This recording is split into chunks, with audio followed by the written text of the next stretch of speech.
Hai, selamat datang channel aku. Buat kalian yang baru channel ini, aku perkenalkan dulu, nama aku Aldi Pidano. Aku lulusan hukum, dan di channel ini aku akan membagikan konten mengenai hukum. Nah, buat kalian nih yang belum klik subscribe, diklik dulu yuk subscribe-nya sekarang di bawah dan dinyalain lonceng notifikasinya. Jadi kalau aku upload video, kalian dapat notifikasinya, oke? Meanwhile, in our universe. Baca.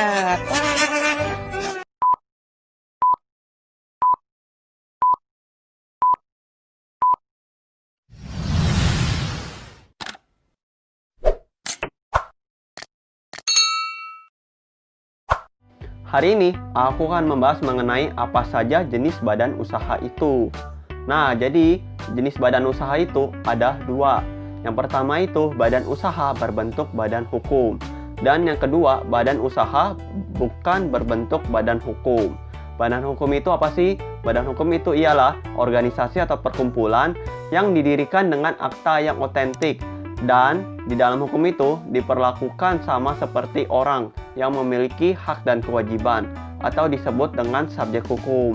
Jadi subjek hukum itu terdiri dari orang dan badan hukum. Badan usaha berbentuk badan hukum. Nah, badan usaha berbentuk badan hukum ini terdiri dari tiga ya teman-teman. Yang pertama itu ada perseroan terbatas. Perseroan terbatas ini adalah badan hukum yang merupakan persekutuan modal didirikan dengan perjanjian melakukan kegiatan usaha dengan modal dasar yang seluruhnya terbagi dalam saham dan memenuhi persyaratan yang diatur di Undang-Undang Perseroan Terbatas dan peraturan pelaksanaannya. Yang kedua ada yayasan.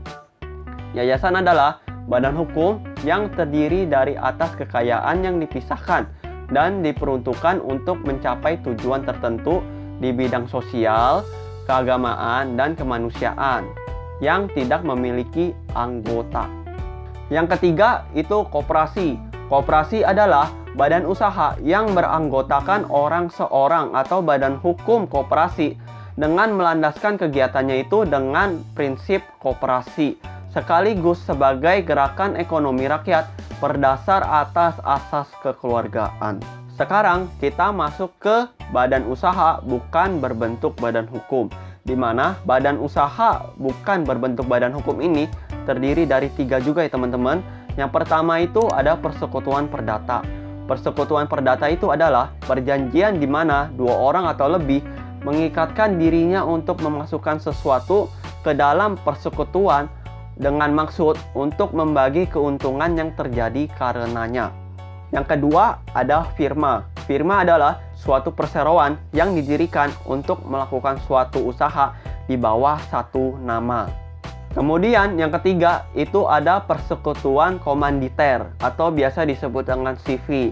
Nah, persekutuan komanditer ini adalah suatu perjanjian di mana dua orang atau lebih mengikatkan dirinya untuk melakukan usaha, di mana sebagian anggota memiliki tanggung jawab terbatas dan sebagian anggota memiliki tanggung jawab tidak terbatas. Karena di persekutuan komanditer ini terdiri dari dua sekutu. Yang pertama itu ada sekutu aktif dan yang kedua itu sekutu pasif. Yang aktif ini adalah yang menjalankan persekutuan komanditer ini dan sekutu pasif ini yang memasukkan modal atau dana ke persekutuan komanditer ini. Sehingga kalau terjadi sesuatu tanggung jawabnya hanya sebatas modal atau terbatas. Sedangkan yang aktif ini tanggung jawabnya tidak terbatas karena dia yang melakukan kegiatan persekutuan komanditer tersebut. Nah, itu dia teman-teman jenis-jenis badan usaha. Semoga sekarang makin pada tahu ya apa saja jenis-jenis badan usaha itu. Nah, kalau kalian suka dengan video ini, jangan lupa tekan like, komen di bawah, diklik subscribe, dan jangan lupa di-share ke teman-teman kalian supaya pada tahu nih video ini dan makin bermanfaat. Dan semua teman-teman kalian tahu apa jenis-jenis badan usaha itu. Oke? See you at next video.